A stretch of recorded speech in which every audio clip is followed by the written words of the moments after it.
Irish guy. And right, today I'm going to take a look at every Premier League club and just grade each team's most recent signing this summer. And some of these are juicy, delicious transfers. But some of these signings, they're about as attractive as pigeon vomit. Hello, considering there is a worldwide IT shortage today, for all I know, this video has accidentally been uploaded to an aeroplane. If it has, enjoy your flight, but don't eat the airplane food. The potato tastes like chewing on a Barbie doll. Right, let's go. Arsenal, Riccardo Calafiori D. Okay, look, Arsenal have not signed anyone yet, but they are working on a deal for Italian centre-back Riccardo Calafiori. This is turning into a really annoying transfer saga. Bologna are holding out for £42 million. They wanted Polish defender Jakub Kiwior as part of the deal. He has said no. The Italians are now demanding that Calafiori turn up for pre-season training. The whole thing is turning out to be a mess. Look, assuming this deal does go through for the 22-year-old defender, someone who had a very mixed Euro 2024. On one hand, he was scoring an own goal against Spain, sure, but he also strode out of defense with the ball like prime Rio Ferdinand set up Mattia Zaccagni for a dramatic last-minute equalizer against Croatia that rescued Italy for another match. So he's clearly got quality and was pretty good for Thiago Motta's Bologna last season, but that's one good season. This seems like the sort of risk Arsenal would have made 5-6 years ago. This stinks of buying Pablo Mari or Socrates Papadopoulos. This transfer is too much, too soon, yikes. Aston Villa, Amadou Onana A. Words cannot describe how delicious this transfer is going to be. Lads, I was speaking about Aston Villa qualifying for the Champions League, and then to just drag in their old boy Ross Barkley and a free from Luton, that was underwhelming to the extreme. It would be like somebody who's been invited to Beyonce's birthday party, just choosing to turn up wearing £10 shoes, which has dog poo smeared on the toes, but going out there and shoving £50 million in Everton's pocket for 22-year-old Belgium international midfielder Amadou Onana. This is the perfect replacement for Douglas Luiz. No, he's not as creative as the Brazilian, and clearly he's very sensitive if you mix him up with the Manchester United goalie. Honestly, if one more person calls him Andre, I really do think he's going to chuck orange juice in your face. But no, this is a real Champions League signing. What a deal this is. Bournemouth, Daniel Jefferson E. I'm heavily confused. I thought the hype surrounding Daniel Jefferson was now rotting in a sunflower bed. This was that teenage star who, burst onto the scene with Sheffield United a few years ago, becoming the youngest player to score in his first ever Premier League start, netting the winner against Everton at 17. Then he did nothing in the Championship, was loaned out to Burton Albion in League One where he scored 7. This guy didn't even make Jesse Marsh's Canada squad for the Copa America. He's a wonder kid who never came alive. He's like a Disney child star who was burnt out at 19. He's football's answer to Malcolm in the Middle. He's just another James Bond, setting records in the Premier League as a teenager, and then that's it. But he's managed to bag himself a free transfer to Bournemouth. I mean, yes, he's had horrible luck. I mean, Sheffield United were truly garbage last season. Jefferson contributed 20 minutes against Spurs on the final day. It was a bit of a mystery illness all season. So now, getting a huge move to the ambitious Cherries when you haven't played in a year. What? Andoni Iraola, I don't get it. This kid is never going to play. Brentford, nobody. Come on, Brentford, do something. Brighton, Matt Weaver, C-. So Brighton have snapped up 24-year-old defensive midfielder Matt Weaver from Feyenoord in a £25 million deal. What's crazy to me is that Liverpool and Arnie Schlott were apparently sniffing around this guy.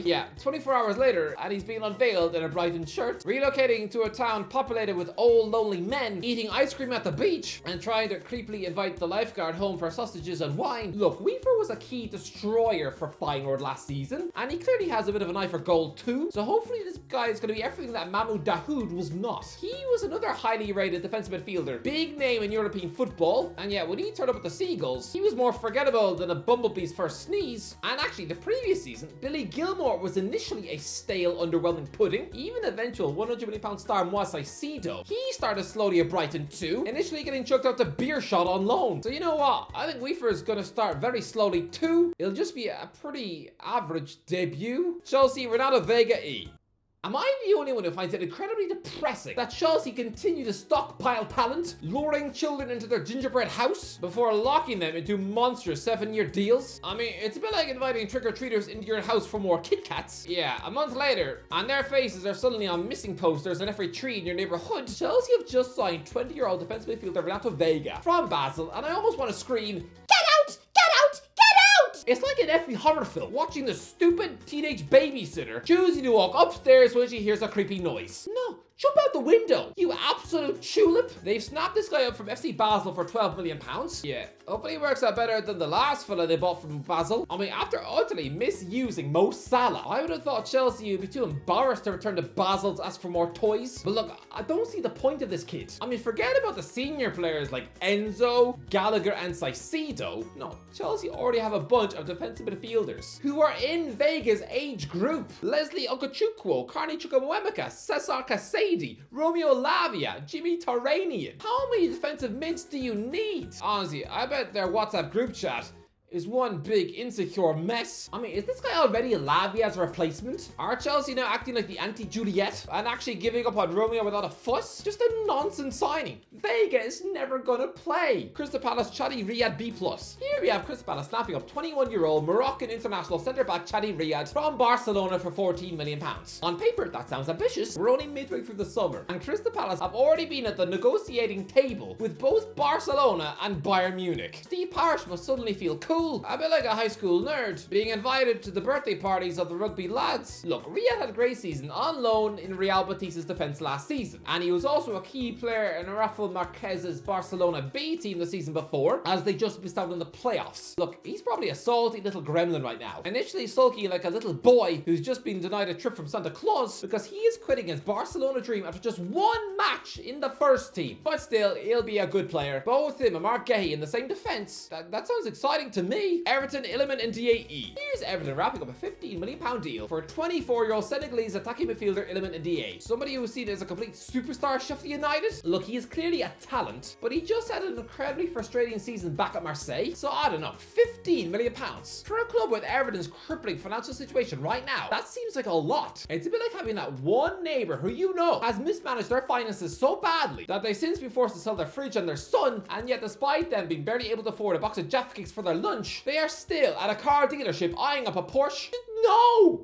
£15 million is a lot of money for someone who scored just 4 goals in nearly 50 games in France last year. I think he's going to flop. This is going to be an expensive mistake. Within a year, the Toffees are going to be farming him out on loan to somewhere like Nice. Fulham, nobody.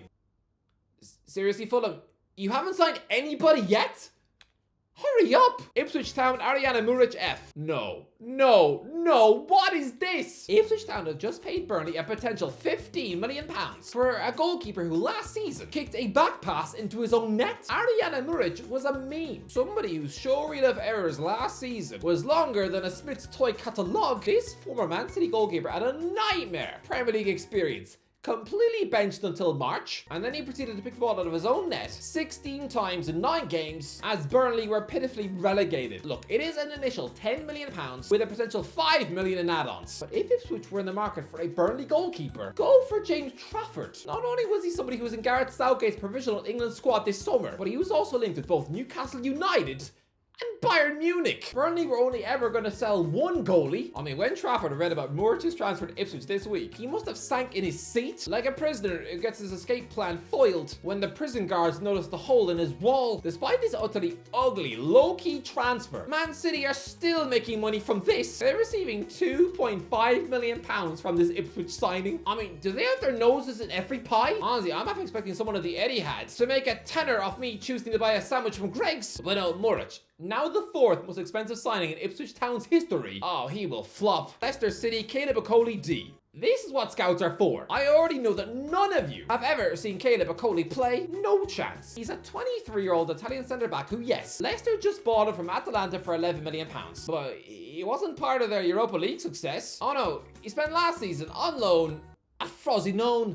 I've never seen a single Frosinone match in my life. They sound like vegan ice cream. They were relegated from Serie A last season, and Okoli lost most of his games, including an embarrassing 5-0 defeat against Atalanta, where, yeah, they didn't even ban him from playing. Okoli, I don't know, average, I guess. Liverpool, Johnny Heitinga B. Liverpool haven't signed anyone yet. The last person they recruited to the club was a former Everton centre-half, former Toffee meatloaf Johnny Heitinga. Some bumbling potato used to score own goals for fun during his 5 years at Goodison Park. Well, now at 40, he's now on Arne Slot's coaching staff after spending last season working at West Ham. I mean, it's not even like he was at Feyenoord or anything. So is Slot only wanting to work with him because he's a Dutchman who's lived in Liverpool before? Does he just want restaurant recommendations? You know what? Purely because this edition is going to wind up Everton fans something or often on Derby Day when they see this former beef burger in a Liverpool tracksuit. For that alone, I'll give this one a B. Man City, Cavan Sullivan, A+. The most recent transfer the Manchester City have organised was in May, when they sunk their claws into Cavan Sullivan. He's 14 years old and already wearing a suit. When I was his age, I lived in hoodies and sweatpants that stunk of wee. This is no ordinary 14-year-old because this week, he just played in the MLS, breaking Freddie Adu's record from 2004, back when he was tipped to be the next Pele. Cavan Sullivan, with a name like that. How is he not Irish? Well, no, he's a 14-year-old American, a USA under-15 international who actually has a German mother. So don't think the German FA won't be paying attention to that. They're going to put another Musiala, aren't they? Lads, this is a child who was born in September 2009. Lads, when we think of young footballers, we sort of laugh that, oh, they're so young. Can you believe they were born in 2002 or 2003? Aren't we so old? Yeah, I don't vividly remember 2002, but I can tell you exactly what I was doing and thinking in September 2009. I remember being at school. I remember who I talked to, what football games I was watching. I remember what songs were on the radio. I remember what people even said to me. I remember actual conversations I had in September 2009. Mostly people laughing at how ugly I was. Well, lads, that was all the same month a Manchester City midfielder was born. What? This kid was born when The Simpsons season 20 was on the... Oh, it's ridiculous. It's crazy. I said on this channel a couple of years ago that no 13-year-old in world football was better than me at football. But I think I might be wrong, because this kid is 14 and just played for Philadelphia Union in the MLS. Oh, he clearly nutmegged me into next week. Anyway, City put an agreement in place in May that they would eventually get their claws into this kid as soon as he turned 18. Not only is this a move from left field, it sounds like a move from Schofield. But come on, he is surely going to be elite. Man United, Leny Yoro, A+. Manchester United have just righted a mistake they made in 2011. I am sorry, but pipping Real Madrid to an up-and-coming teenage French centre-back, this must feel so cathartic, because back in 2011, they were the ones who so very nearly bought Rafa Varane, only to miss out on him to Real Madrid, forcing them to instead plump for a big British brute who makes ugly faces, Phil Jones. So if Leny Yoro had been unveiled at the Bernabeu this summer, forcing Manchester United to pay big money for Jared Branthwaite, who looks like a lankier Phil Jones, it will be history repeating itself. Look, £59 million seems like a lot for a raw 18-year-old centre-back. But if this kid keeps on going the way he's going, he'll be worth £100 million in about a year. He's on an initial £113,000 a week, with bonuses potentially rising to £140k a week. But so he's on the same wage as James Ward-Prowse. He's still earning less money than Victor Lindelof. Everyone relax. I think he's going to be great. And Liverpool fans, in the same way those fans regretted the club failing to get deals over the line for Cristiano Ronaldo and Nemanja Vidic in 2003 and 2006. Yeah, this is going to be another near miss, which will make them all sick. They've missed out on Leny Yoro to Manchester United. Not Lenny! Newcastle, John Ruddy, D. John Ruddy ain't gonna play. This man will never make his Newcastle United debut. He won't. As it stands, this former England international goalkeeper is fourth choice goalkeeper at St James's Park after arriving on a free transfer from Birmingham. Look, he'll probably get whittled down to third choice before the season starts, but still, he's the new Loris Karius. He's Newcastle's very own Scott Carson, both former England internationals who've just accepted semi-retirement by eating ice cream on the benches for ambitious clubs hunting down trophies. 0 games next. Nottingham Forest, Nikola Milenkovic, D. They got their hands on Fiorentina's captain Nikola Milenkovic. 56 caps for Serbia, over 200 games for Fiorentina, but I'm not convinced. Sheffield United, Flynn Downs, C. Here we have Southampton just signing Flynn Downs from West Ham on a permanent deal for £15 million after he impressed on loan last season. Yeah, it's a solid signing. The Saints know exactly what they're getting. He's nothing special, no future England international or anything, but he'll still be fine. Tottenham, Archie Gray, E. Oh, I hate saying this, but Tottenham are about to ignore Archie Gray for years. Look, Spurs buying an 18-year-old wonderkid from Leeds has worked in the past, opportunistically pinching Aaron Lennon out of the championship 20 years ago, but modern Spurs have no patience. I mean, they have successfully squeezed all the hype out of Ryan Sessegnon's career. I mean, forget the grey hype at Leeds. Nothing compared to the sort of Barcelona interest Sessegnon had at Fulham. He had every European giant chasing him. Spurs buying him was a coup. Yeah, it's 6 years later, and this generational talent is now unemployed and embarrassingly on trial with Crystal Palace. He's only 24. Jed Spence is the latest one. When Spurs bought this right back from Middlesbrough 2 years ago, it was a summer where you apparently had Arsenal after him. Yeah, he's now about to turn 24 next month, has just 4 Premier League appearances to his name, and is going nowhere fast. So I know everybody loves Archie Gray, but I'm going to call it now. He's the next Sessegnon. West Ham, Max Kilman, B+. solid transfer. West Ham have signed Wolves captain Max Kilman, someone who's already excelled under Julian Lopetegui. So a £40 million deal. This is a brilliant signing for West Ham. Wolves, Jorgen Strand Larsen C-. It is suddenly very fashionable to now buy Norwegians. So yeah, Wolves are the latest to catch on to the trend. 24-year-old Norwegian winger Jorgen Strand Larsen from Celta Vigo on loan with an obligation to buy for €30 million next summer. So you're gonna have to hope he's good. Anyway, 13 goals last season at Celta Vigo, mostly playing as a centre forward. So I guess he's been bought to be a striker at Wolves. I don't know. 7 goals, I guess. Nothing special. Anyway, that's it. What do you think? Let me know in the comments. What do you think of your transfers? Let me know who's going to be the best. Let me know in the comments. If you enjoyed the video, don't forget to connect, share, subscribe. Always, I'll talk to you in a while.